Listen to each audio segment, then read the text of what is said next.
তোমার যাতায়াতের সুবিধে হবে, তোমার সময় বাঁচবে। তাও বটে, ঠিকই বলেছ।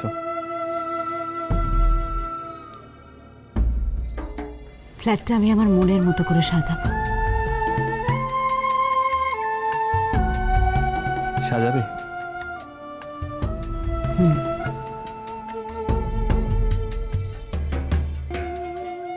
যে স্বপ্নটা আমি এতদিনেও পূরণ করতে পারিনি, সেই স্বপ্নটাকে নিজের হাতে পূরণ করব।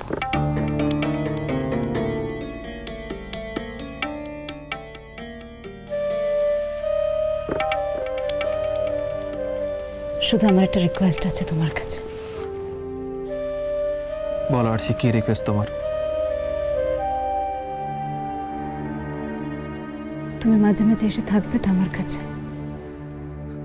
আরশি, আমি তো বললাম আমি আসবো। আমি শুধু আসার কথা বলিনি,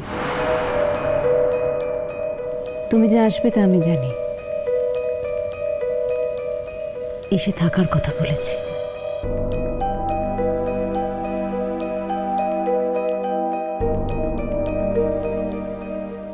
তোমার কাজলের মাসে 30টা দিনের মধ্যে যদি ধরো 5-6টা দিন আমি নিয়ে নিই, তাতে কি তোমার খুব খারাপ লাগবে? আরশি, আরশি প্লিজ এভাবে পড়ো না। আমি তো তোমাকে সবই বলেছি, সবই জানিয়েছি যে কাজলের সঙ্গে আমার কি নিয়ে এত সমস্যা চলছে, তুমি তো সবই জানো। আমি ছুঁয়ে বলো।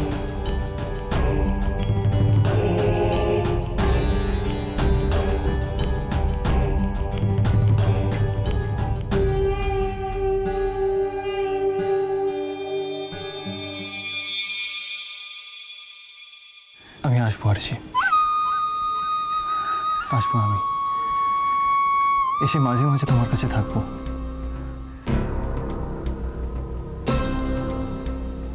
আমারও না খুব মানসিক অশান্তি, আমারও খুব খুব শান্তির দরকার আরশি, খুব শান্তির দরকার।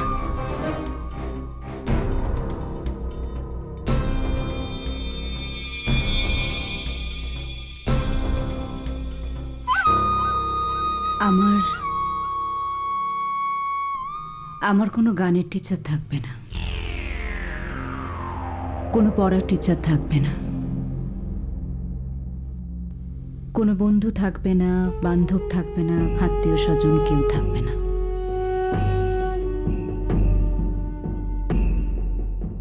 শুধু আমি একা থাকবো তোমার অপেক্ষায়,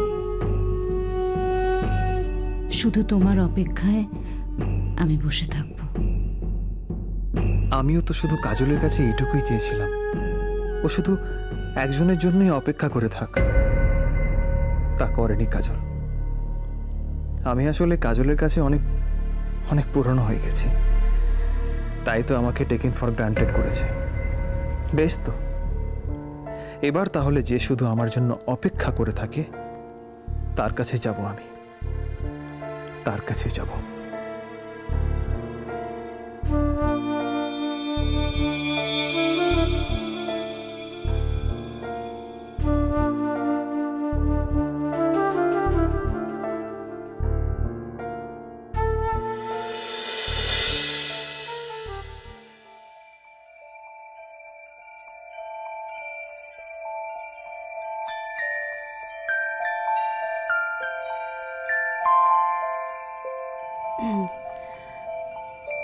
আসবো একটু? ও প্লিজ প্লিজ প্লিজ আসুন। বাচ্চারা ঘুমোচ্ছে এখনো? হ্যাঁ, কাল অনেক রাত অব্দি জেগেছিল। এতটুকু বাচ্চা এত রাত অব্দি জেগে থাকা তো ঠিক নয়। অবশ্য ওদের তো এই বয়সে মা ছেড়ে থাকাটাও ঠিক নয়। আবার একটু আশ্রয়ের জন্য এক জায়গা থেকে অন্য জায়গায় শাটল ককের মতো ঘুরে বেড়ানোটাও ঠিক নয়। কি বলি বলুন তো, সব তো আমাদের হাতে নেই।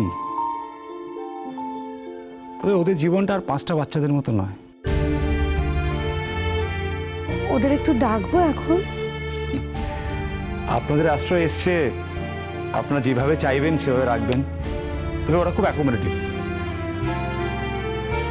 আর 5টা বাচ্চা যেমন করে থাকে, যেমন করে বড় হয়, ওরাও ঠিক তেমনভাবেই বড় হোক, সেটাই চাই।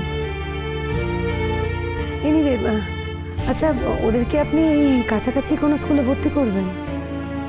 না, ওরা তো স্কুলে পড়তো আগে, যেখানে থাকতো আর কি। তারপর তো সেই জায়গাটা ছেড়ে চলে আসতে হলো, মানে বাধ্যই আর কি। এখন দেখি এখানে এসে বাড়ি ঘরদোর খুঁজি, তারপর স্কুলের কথা ভাববো। পুরোটাই ডিপেন্ড করছে কোথায় বাড়ি পাবো, তারপরে তো স্কুল।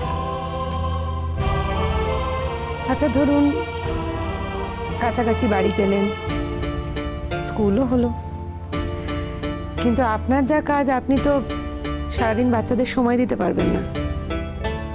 কি হবে তখন বাচ্চা দুটোর? কি আর হবে, যারা একা থাকে যেভাবে থাকে সেভাবে থাকবে। সেরকম হলে সেন্টার থেকে আয়োজন করতে হবে কিছু একটা। এই বাড়ির বড়রা যে সেদিন ওদের এখানেই থাকার কথা বললেন, ইনফ্যাক্ট আপনাকেও এখানেই থাকার কথা বললেন, সেই ব্যবস্থাটা বোধহয় আপনার খুব একটা মনোপুত হয়নি। সেটা তো কথার কথা, কয়েকদিন পরে হয়তো মনে হবে কেন এই বেকার খাটা। আসলে বাচ্চাদের উপর তো সম্পূর্ণ নিয়ন্ত্রণ রাখা সম্ভব নয়। একটা না একটা সময় ওরা ওদের বয়স অনুযায়ী কাজকর্ম করবে, মানে শৈশবটা বেরিয়ে আসবে। তখন তো সবাই বিরক্ত হবে। আমি জাস্ট কাউকে আর কোনো রকমভাবে বিরক্ত করতে চাই না। আপনি যেটা ভাবছেন সেটা তো পুরোটাই আপনার ধারণা। কারণ জীবনটা আমার, বাচ্চা দুটো আমার, ধারণাটা তো আমারই হবে, তাই না? থাকবেন না সেটা আপনার ব্যাপার, আপনার ইচ্ছের ব্যাপার। আমরা কিন্তু ওদের রাখতেই চেয়েছিলাম। আর এতদিন এ বাড়িতে থেকে এ বাড়ির মানুষদের যেটুকু চিনেছি, তাতে জেনেছি যে এ বাড়ির মানুষেরা যখন কাউকে কোনো কথা বলেন, সেটা অন্তর থেকেই বলেন, লোক দেখানোর জন্য বলেন না। আচ্ছা, লালের কি হয়েছিল? ওকে অনেক ছোট দেখেছি, মানে অনেক আগে থেকে চিহ্নিত। ও যে নেই সেটা মেনে নেওয়াটাই খুব কঠিন। তাও তো শুনেছেন কিছুটা হলেও। এর বেশি আর আমারও খুব একটা কিছু বলার নেই। একটা এডুকেশনাল এক্সকারশন, একটা এক্সকারশন আমার জীবন থেকে আমার লালকে ছিনিয়ে নিয়ে চলে গেল। আমার জীবনেও একটা অ্যাক্সিডেন্ট সব কিছু শূন্য করে দিয়ে চলে গেল।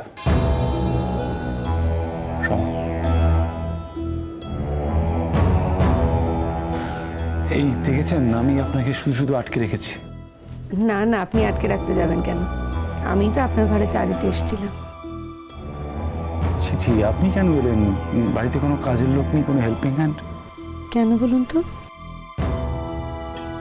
না মানে শুধু আপনি আমার জন্য চা নিয়ে এসেছেন, আমার খারাপ লাগছে। দরকার ছিল না। আপনি না বড্ড ফর্মাল। আপনি এ বাড়ির আত্মীয়, সেটা কিন্তু বোঝা খুব কঠিন। কেন সেবা নিতে চাই না বলে? ছি ছি ছি ছি, আপনি আমাদের বাড়ির অতিথি, এইটুকু করা তো আমার কর্তব্য।